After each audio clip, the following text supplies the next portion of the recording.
네, 하루간 경제 뉴스를 종합하는 시간 경제운입니다. 1조 원이 넘는 몸값을 자랑하며 코스닥 시장에 입성한 한 회사가 상장한 뒤에 공개한 실적이 화제가 됐습니다.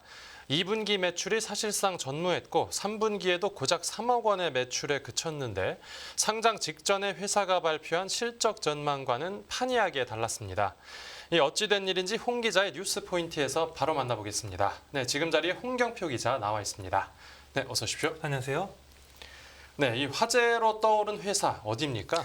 네, 코스닥 시장에 입성한 파도입니다. 이 파도는 올해 8월 7일 코스닥 시장에 상장이 됐는데요. 파도는 데이터 센터용 반도체 설계를 전문으로 하는 팹리스 업체입니다. 주력 제품으로는 기업용 SSD 저장 장치 컨트롤러가 있습니다. 예. 이 컨트롤러는 시스템 반도체의 일종이고요. SSD의 두뇌 역할을 해서 성능을 좌우하는 그 핵심 경쟁력이라고 볼 수가 있겠습니다.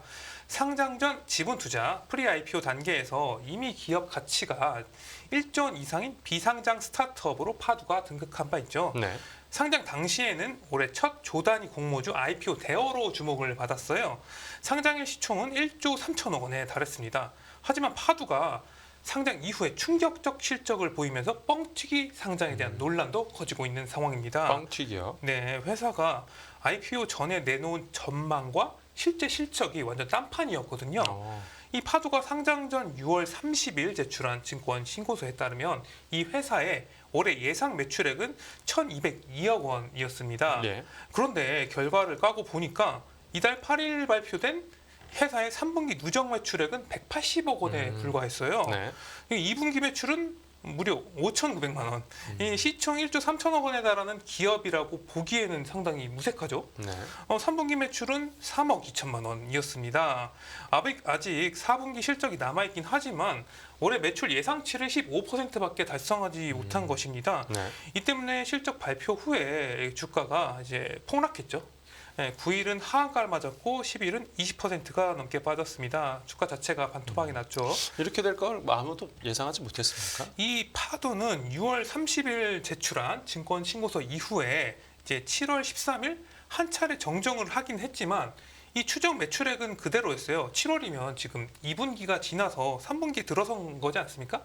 그런데 이 구체적인 액수는 담지 못하더라도 최소한 2분기의 대략적 매출이라던가 3분기의 불확실성은 알 수 있었던 것으로 지금 추정이 되고 있습니다. 예. 게다가 파도는 7월 26일 정정한 투자 설명서에서 투자 위험 요소를 언급을 하면서 매출 신장 기대를 강조했습니다. 근데 매출 불확실성 관련해서는 원론적인 수준의 언급에 그쳤고요. 그래서 지금 파도가 IPO 전에 의도적으로 실적 급락을 숨겼다는 해석이 나오는 상황입니다. 예. 물론 파도 측은 상장 과정에 있어서 어떤 부정적 요소가 이제 관여할 수 없는 적법 절차에 따라서 진행됐다고 강조를 하기도 했습니다. 말씀해 주신 대로 파도가 2분기 매출이 네. 거의 없는 걸 알면서도 이 상장을 강행했는데 네. 그 결정적인 정황이 있다고요? 이 IPO 논란이 불거지자 이달 13일 파도는 입장문을 이제 홈페이지에 이제 게재를 했는데 네.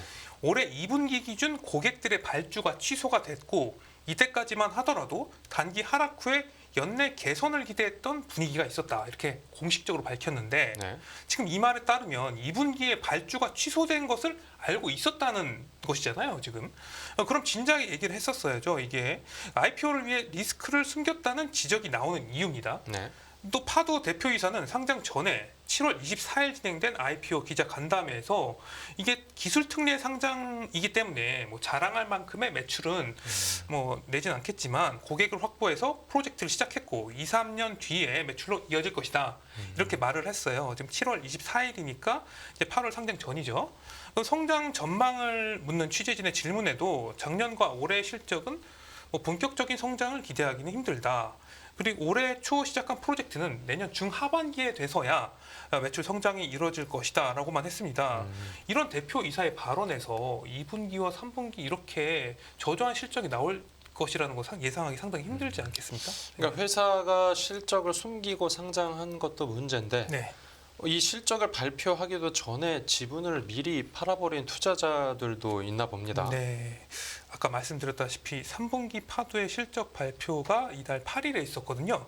근데 파도 초기 투자자이자 주요 투자사인 이제 포레스트 파트너스가 설정한 펀드들은 네. 이달 2일에서 8일 집중적으로 파도 주식을 매도를 했어요. 파도가 장마감 뒤에 이게 충격적인 실적을 공시한 8일에도 이제 장내 매도는 계속 이루어졌고요. 네. 이 포레스트 파트너스는 이제 보호 예수가 끝난 물량을 매도한 것으로 알려졌습니다. 그러니까 말씀해주신 대로 그 뻥튀기 상장 논란에다가 뭐 일부 기관의 그 의심스러운 네. 매도까지 이 수상한 면이 한두 가지가 아닌데 네. 이번 사태를 금융당국에서도 주시하고 있겠죠? 네, 맞습니다. 금융 당국도 파도에 대한 조사에 착수한 것으로 알려졌고요. 이제 주식 거래 정지 가능성까지 검토하는 것으로 알려졌습니다. 이 자본시장법과 거래소 업무 규정에 따르면 공정성을 결여할 우려가 있거나 이제 투자자 보호를 위해서 거래소가 필요하다고 생각하는 경우에는 이제 주식 거래가 정지가 되는데요. 파도가 금융 당국과 거래소에 제출한 서류에서 의도적으로 매출을 이제 부풀린 정황이 나오게 되면 최악의 경우 거래가 정지된 채로 당국의 조사를 받을 수가 있다는 의미죠. 이 거래 정지는 사실상 초강수인데요. 네. 이 초강수도 금융당국이 내부적으로 방안을 공유하고 있는 것으로 알려졌습니다. 그러니까 회사가 상장하기 전에 네. 이 금융당국이 좀 꼼꼼하게 진작에 서류를 검토했으면 이런 사태가 벌어지지 맞습니다. 않았을 수도 있는 거 아니겠습니까? 네, 이 금융감독원은 이 예비 상장 기업들의 증권 신고서를 이제 검토하는 역할을 맡는데요. 이 금감원의 검토에 따라서 모든 증권 신고서의 내용이 수정될 수가 있는데도 지금 파도 사태를 막지를 못한 것입니다. 네. 이제 에코프로 머티리얼즈의 경우에도 금감원은 비교 기업군이 이제 2차 전지 종목의 주가 급락하자 이제 회사의 기업 가치를 재산정하도록 안내한 것으로 이제 알려졌고요. 실제로 에코프로 머티리얼즈 같은 경우도 이제 기업 가치를 재산정하기도 했죠. 이제 파도에 앞서 상장에 도전한 틸론과 큐로셀도 이제 금감원의 보안 요구에 따라서 매출과 단기 순이익 등 실적 전망치를 변경하기도 했었습니다. 그런데 파도의 증권 신고서에 대해서만 이 촘촘한 감시망이 작동되지가 않았습니다. 네. 이 때문에 금감원이 책임론을 피해가기는 어려울 것이다. 뭐 이런 시장의 지적이 나오고요. 그리고 지금 상장 예비 심사를 진행한 이제 한국거래소와 상장 주관을 맡은 NH투자증권, 한국투자증권의 책임론도 이제 불거지고 있는 상황입니다. 네, 앞에서 이제 잠깐 언급이 나왔는데 이 회사가 기술 특례 상장으로 상장이 네. 된 회사인데요. 맞습니다. 이번 사태 때문에 이 기술 특례 상장 제도를 보완해야 한다라는 주장도 나온다고 합니다. 네, 파도가 이 기술 특례 상장 제도로 인해서 이제 IPO 문턱이 낮춰진 상태에서 상장이 진행이 됐거든요. 네, 어떤 제도입니까? 이게 2005년 도입됐거든요. 이 기업이 기술의 혁신성이나 성장성을 인정을 받으면 이 자기 자본 10억 원 이상 또는 시가총액 90억 원 이상이라는 최소 재무 요건만 충족을 해도 상장 심사를 신청할 수 있는 특례를 부여하는 것입니다. 네. 이제 올해는 이제 국가적으로 육성할 필요가 있는 기업들을 대상으로 상장 절차를 더욱 간소화하기도 했는데요. 이 반도체나 2차 전지 등 기업은 이제 한 번의 기술 평가만으로 상장을 추진할 수 있게 재정비를 했습니다. 이제 기술력은 좋지만 돈이 많이 없는 기업에 대한 문턱을 상당히 낮추는 셈이 됐죠. 네. 그래서 이 상장이 쉽게 되니까 정보 접근성이 떨어지는 투자자들이 기업을 선별하는 게 상당히 어려워졌다. 뭐 이런 분석도 있었고요. 이번 파도 사태로 IPO 심사 과정에서도 더욱 깐깐한 잣대가 이제 나올 것으로 이제 보입니다. 네. 이 파도 사태로 인해서 연내 상장 대기 중인 기업들에 대한 투자 심리도 좀 얼어붙을 것으로 전망이 되고 있고요. 네. 이 파도가 실적이 이렇게 안 나올 걸 알면서 일부러 숨기고 상장을 한 거라면 진짜 이 제도를 악용했다라고도 볼 수 있는데 또 문제가 파도에 네. 투자를 했다가 손해를 본 투자자들 아니겠습니까? 네. 이제 앞으로 어떻게 되는 겁니까?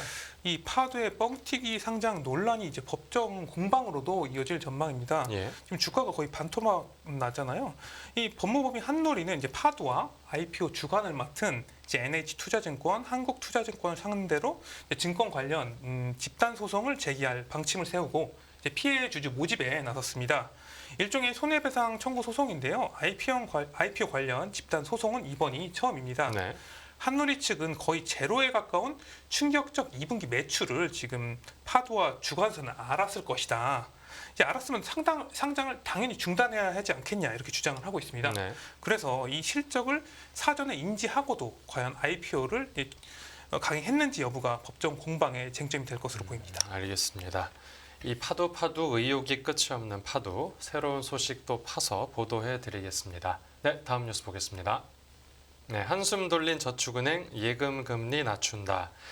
이 저축은행들이 수신금리를 올리면서 네. 예금 유치 경쟁에 나섰었는데 네. 지금은 조금 이제 진정이 됐나 봅니다. 네, 위기의 저축은행 이제 올해 말에 대규모 예적금 만기가 몰릴 것으로 예상이 되자 이 자금을 끌어올리기 위해서 금리를 대거 올렸지 않습니까?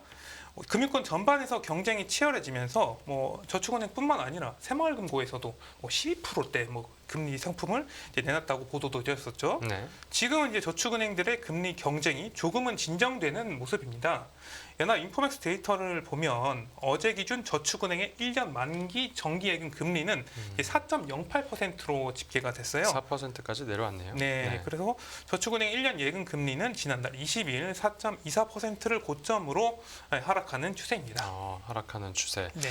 이렇게 저축은행 예금 금리가 다시 낮아지는 건 왜 그렇습니까?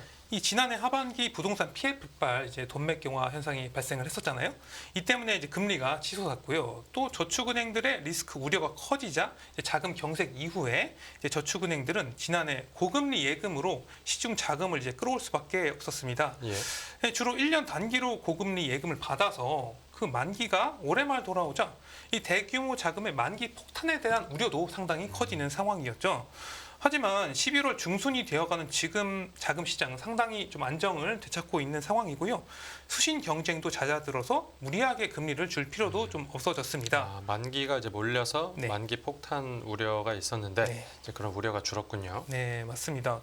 고금리에 저축은행이 돈을 빌려주는 여신 영업 자체를 하기 힘들어진 점도 이제 예금에 저축은행들이 무리하게 나서지 않는 이유 중에 하나라고 볼 수가 있는데요. 네네. 저축은행은 이제 돈을 빌려줄 자금을 예금을 통해서 주로 조달을 합니다.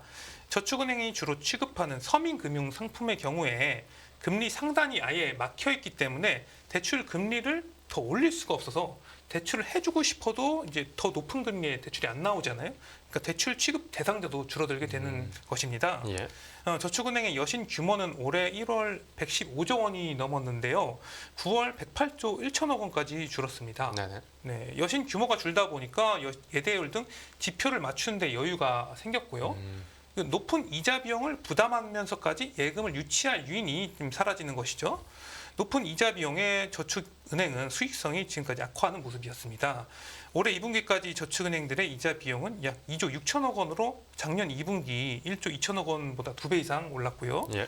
올해 상반기까지 적자를 낸 저축은행도 전체 79개사 중 41개사로 절반 이상을 차지하기도 했습니다.